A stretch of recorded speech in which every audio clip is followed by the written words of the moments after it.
Hey guys, what's happening? This is Vitruvian Physique. Thank you for stopping by. Today I wanted to do an informational video because I have been getting a lot of questions based on my last couple of videos, which I've been releasing in the past few days or weeks or whatever, about what am I doing in the gym, because things have kind of changed over the last month or two. A lot of it is because you guys are asking, why am I doing so many more sets and so, not as high reps as I used to. Obviously, I'm doing more powerlifting style training, but what's the difference? Why is the sudden change? So I thought I would take this video, kind of explain everything, especially for you beginners out there. And so I'm gonna take all this information, summarize it down to hopefully as quickly as I can, aggregate it, break it down, and just drop it on you guys. Drop it.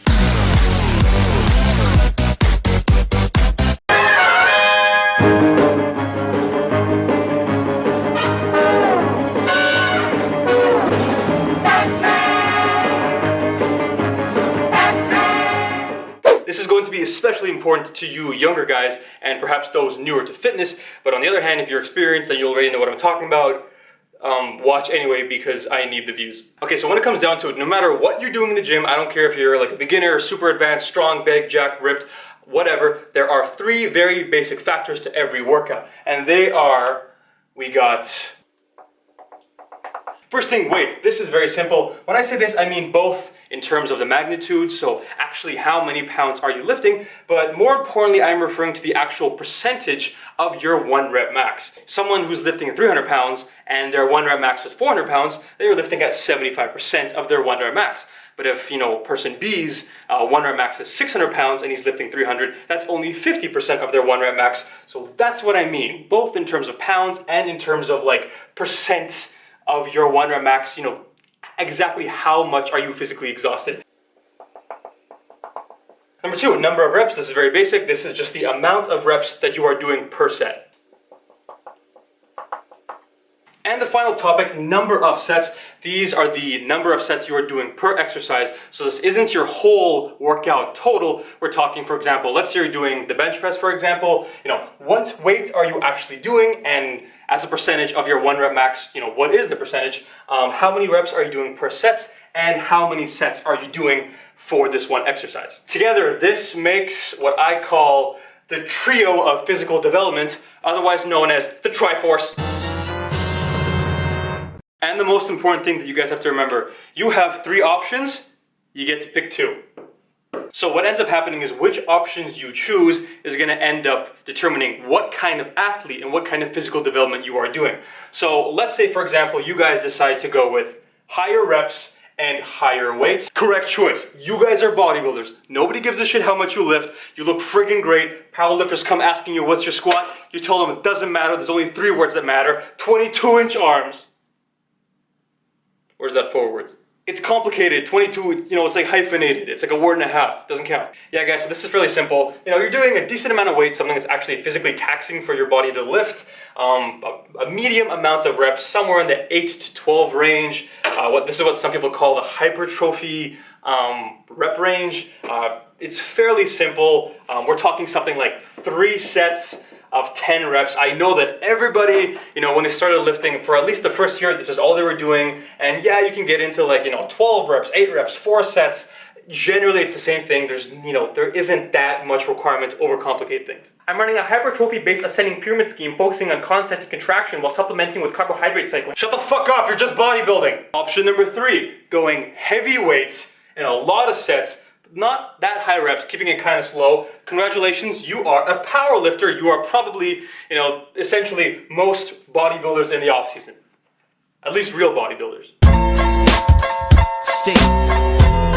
Still doing that shit, Andre? So as most of you guys have probably already figured out empirically when you're in the gym, assuming you are lifting, a good amount of weight, something relatively high in comparison to your 1 rep max as a percentage, you're gonna have to choose one. If you're doing a lot of reps, that's fine, but most of us can't go more than 3 to 4 sets.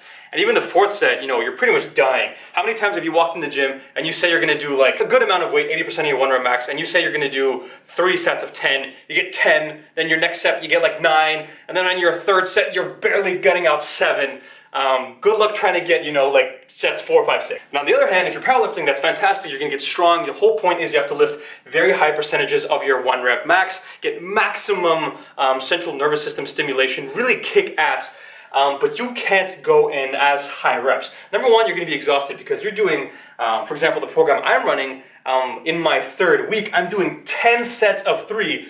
I mean, how could you possibly keep the reps high? What are you going to do, 10 sets of 8? That's ridiculous. Unless, option number 3, keep the reps high, keep the sets high, decrease the weight. We're talking something like 50% of your 1 rep max or lower. This is called being a little bitch. Otherwise known as CrossFit.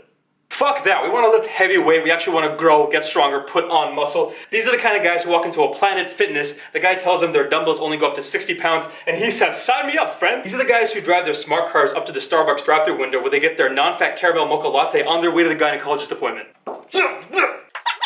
Just kidding, guys, that's completely fine. It's just a little bit different from, what my goals are, and some of your goals may be that, and that's completely okay. Essentially what this option, 3rd option is endurance training. We are talking high reps, high sets. The weight isn't as high. We're talking something like 50% or under of your projected 1 rep max. This is the best for, like I said, CrossFit or just some kind of performance, high performance activity where you have to do, not overly strenuous work, but you're gonna have to do it a lot, which is essentially all sports, football, basketball, soccer, whatever. You're pretty much, it's like a combination of cardio and, a little bit of actual strength-based movements just over and over and over again for like 50 minutes or something. So again, guys, there are 3 different versions. If you want to focus solely on getting big, bodybuilding, high reps, high weights, that's it, 3 to 4 sets maximum.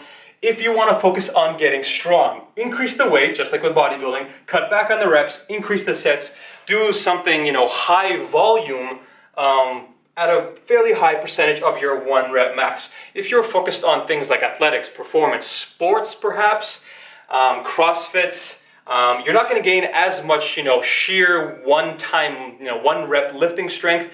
You're not going to put on as much muscle as you could via the other 2 options. But, for, I guess, performance strength, endurance training is excellent. So that's it, guys. Once again, in summary, you've got 3 options. You get to pick 2, and which 2 you pick is going to be the key deciding factor in what kind of athlete you are and essentially what kind of body you develop. That's it, guys. Thank you for watching. If you like this video, leave it a like or a subscribe. I would really appreciate that. And if you didn't like it,